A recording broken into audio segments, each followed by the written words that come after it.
So if you need to do a silent guard change where there's no commands given, shave off like a minute and a half, 2 minutes.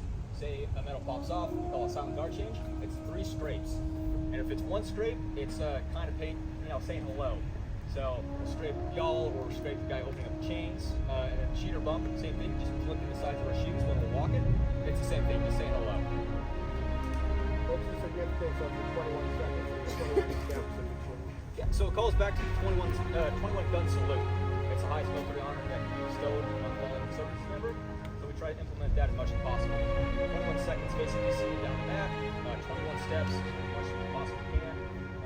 Fortunately, I can't bring the pistols out here, but 6 Hour makes our new ceremonial pistols, the M17. It has a custom 21 round magazine. It has the XXI 21 on the slide there. So on the plaza, there's only 3 unknown soldiers. World War I unknown is buried underneath the actual tomb. And then as you're looking at it, on the far right is a World War II unknown. Far left is a Korean War unknown. And in the middle is the Vietnam unknown crypt. I say unknown because when the Vietnam War ended, there was only 1 unknown soldier. So they interred him, they buried him here in 1984. 14 years later, his sister, they identified him. They decided to disinter him because a woman was going to Congress and claimed that she knew who he was. So in 1998, they disinterred him and identified him as First Lieutenant Michael J. Glass of the Air Force. It's kind of a thing we don't talk about what we do. He was never unidentified, never unknown. He was flying over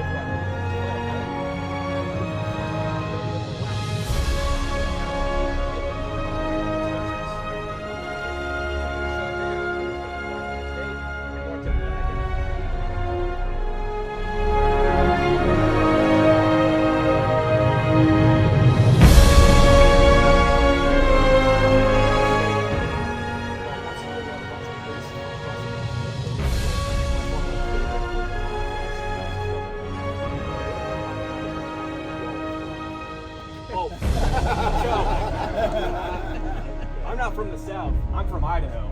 I think. Hey, what part?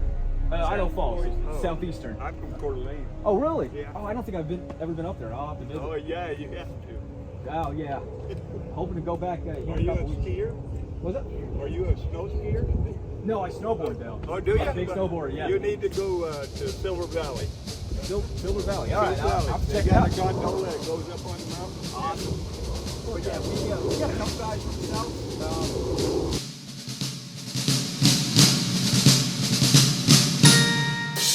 Oh, say, can you see by the dawn's early light what so proudly we hailed at the twilight's last gleaming, whose broad stripes and bright stars through the perilous fight o'er the ramparts we watched were so gallantly streaming, and the rocket's red glare, the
Present arms.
I will say though, the Marines did guard the World War I unknown when he was transported from France to the United States. So the Marines guarded them a little. Do we have any Marines in here? Yeah. Unfortunately. Oh yeah. So y'all have any questions? Yeah. Is it all Army, or do the different branches rotate? Just Army. So only the Army's allowed to guard. Every once in a while, say like the Navy's birthday, will allow some individuals to come at nighttime and to guard in their fatigues, camouflage uniforms. They're not posted. They kind of Ceremonial? no. So I will say at nighttime, they're not ceremonial. They dress up in camouflage uniforms, do a roaming guard. So it's a lot less ceremonial. So that way, you can practice at nighttime and also be able to respect the guard. But other branches can't do it. Occasionally at nighttime, hang out who's brought stripes and bright stars through the perilous fight for the ramparts we watched, on the hour, every hour, 10 o'clock, and 2 p.m. So whatever the next reflying is, we drop out the reef, put it in front of the tomb at midnight, and move them off the front of it, and it's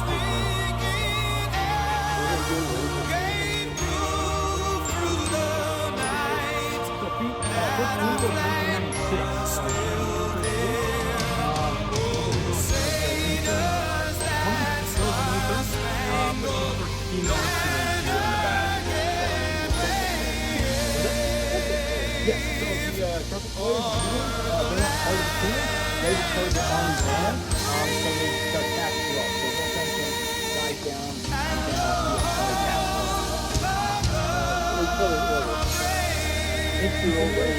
Yeah, so we're always outside. We started 24 hours, midnight, 2nd July, 1937. Every single second since then, it's been guarded. We do have different uniforms. We have a raincoat and overcoat if it starts raining or it gets cold. And at nighttime, in the little green shack we have, we got some heaters in there when it gets too cold. And it gets pretty cold. Oh, yeah. You got cute pile caps too. Yes. Yeah. How long is it before they Oh, on the map? 21 seconds. So when you first get down here for training, you're allowed about 2 seconds of leeway. So 19 seconds to 23 seconds. but by the time you're done with training, it has to be exactly 21. If not, you get caught not doing 21 seconds outside of a guard change. Sometimes you have to modify it for the guard change. Caught not doing 21 seconds. You're replaced. And also 21 steps. Yes, 21 steps. 21 steps. Yeah, you're not replaced, but it is corrected. I'll leave it at that. It's corrected. So, yeah. Once a tomb guard, is that the correct term? Yeah, tomb guard. Once a tomb guard, always a tomb guard? Yes, yeah. So we have a whole society that we like to keep in contact with. The oldest bachelor that are alive is number 19, I believe. First one was 58, so I believe he was awarded his badge in 1962, 63. And they like to come down and visit. But yeah, we love talking to old guards. It's a very close family. Are you active? Yes, yeah, we're all active Army. Because we're all part of the 3rd Infantry Regiment, which is stationed in Fort Myer. Technically Joint Base Myer Henderson Hall. It's Joint Army and Marine Corps attached to the cemetery.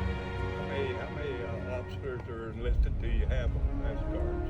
So it's just a normal platoon-sized element for the Army. I think we're allowed 28 individuals, one of them being an officer, commander of the guard, and the rest are enlisted with 3 squads or reliefs, and then the assistant sergeant of the guard and the sergeant of the guard. How do they get selected? So once you get assigned to the 3rd Infantry Regiment, you have to request to come down here. And you talk to the sergeant of the guard. If they think that you're a good fit, come down for a 2-week tryout process. You have to memorize 7 pages of knowledge, which is all history of the unknowns, even down to the dimensions of the tomb, and a lot of important military figures buried in the National Cemetery. But to memorize that verbatim for 7 pages of knowledge, that we got 17. A quick uniform check.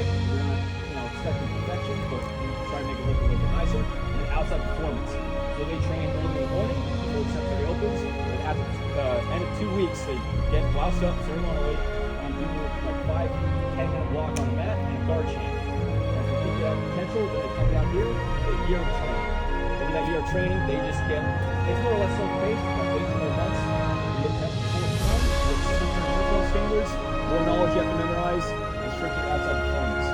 So it's very tough. The ranking It's a 2-year commitment. So it's expected about a year to pass training and then a year to train your replacement. rank music sometimes. Right? Yes and no. Since we're such a small platoon, if the squad open, if you're a instructor like me, we're getting promoted like instantly. But we're only allowed 3 or so slots per squad. So it's kind of a competition. Like a regular platoon then. Yeah. I believe we were told that the scuffing of the shoes was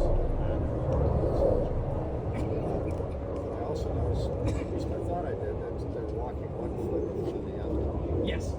Is there any significance to that, and then bringing the heels together, is that also signifying? So the walking is just kind of how we're taught how to walk to try to make it look smooth. If you notice the caps that we wear, we try to make it even or horizontal to the ground. So when we walk, we strike with our heels and we try to roll on the outside of our feet.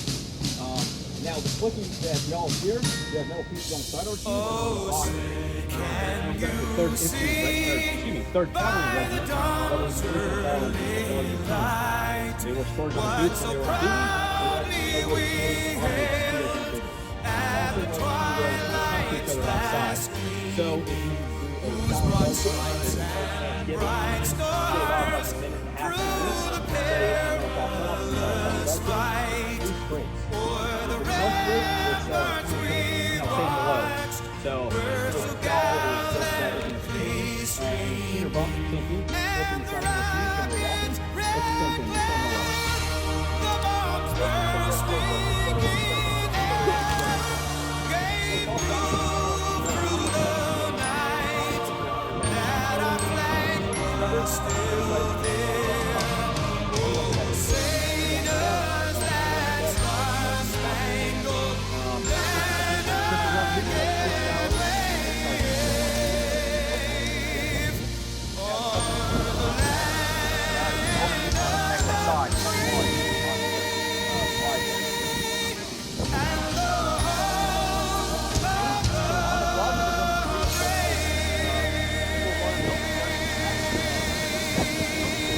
As you're looking at it, the stars walking in front of you. On the far right is a World War II unknown. Far left is a Korean War unknown. And in the middle is the Vietnam unknown crypt. I say unknown because when the Vietnam War ended, only one unknown soldier. So they interred him. They buried him here in 1984. About 14 years later, his sister, they identified him. They decided to disinter him because the woman was going to Congress and claiming that she knew who he was. So in 1998, they disinterred him and identified him as First Lieutenant Michael J. Blassie of the Air Force. It's kind of a thing we don't talk about, but we do.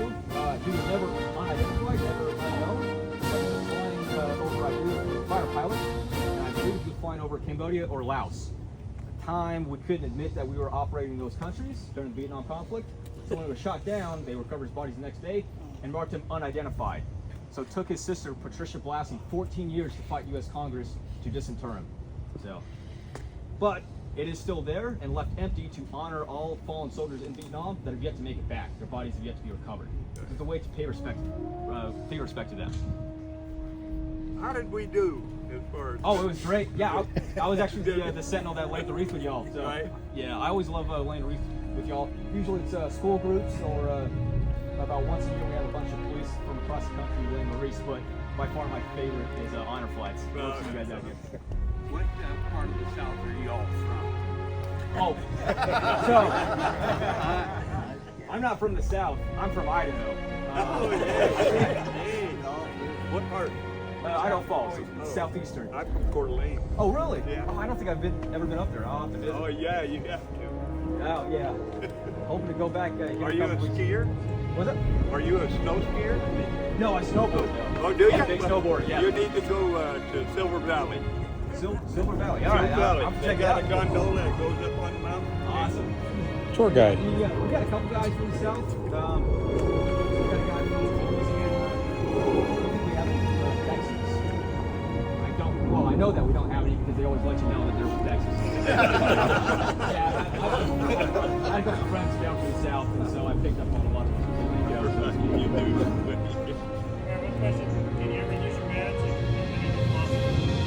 Yes, so the badge that we wear, I wasn't wearing it because I'm waiting for my ceremony. The badge that we wear, signifying that we're sent to, it's a temporary award. So every other badge that's awarded in the United States Army, the Army, is a permanent award. So say airborne jump boots. I get awarded those. I have Drill sergeant man. Yeah, drill sergeant badge. Whatever it may be, it's permanent. So you have that for the rest of your life.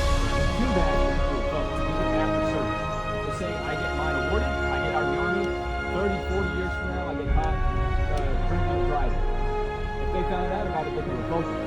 So, plaque downstairs with all 721 names that have been awarded so far. They find my badge number, remove it, put revoke where my name was, and they'll strike my name to the record. So I was never here.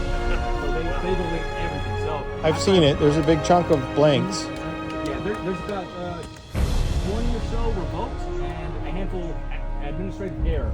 That happens when people get awarded the badge, but they can't prove that they passed. So it's kind of a weird in between. And there's like 5 or 6 of those. But I had a question already. That was the question.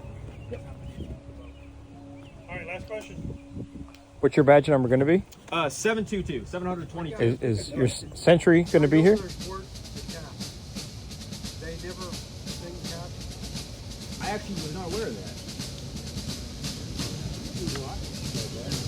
Yeah, we've always had people who are display caps. I wasn't aware that they were supposed to cap.